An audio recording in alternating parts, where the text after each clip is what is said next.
1 minute video editing tip. Gusto mo bang matutunan kung paano maglagay ng countdown before your video? If you are a beginner, maybe this video is for you. Let's go! Okay, so ang una mong gagawin is, like for example, meron ka na ditong clip at gusto mo bago mag-play tong clip mo sa big screen is merong countdown muna just to prepare the audience. So ang gagawin natin is ilagay lang natin to dito, right? And makikita nyo na sa timeline na natin yung ating video. Like for example, ito yung aking video.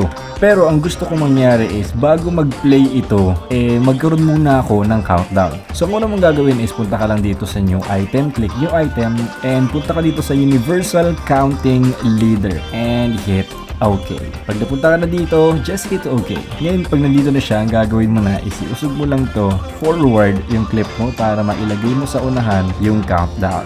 So, ang countdown niya is 8 seconds to 8 to 1. So, pwede mo naman siyang putulin. Depende sa gusto mo. Like, for example, gusto mo mag-start siya sa 5. I-click mo lang dito, sakto sa 5. And dito bago mag-start. And triple delete para 5 seconds lang siya. At saka mo ngayon ilalagay yung iyong video. So, here's the final output.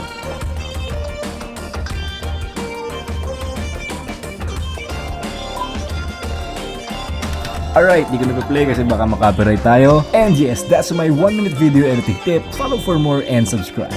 Peace!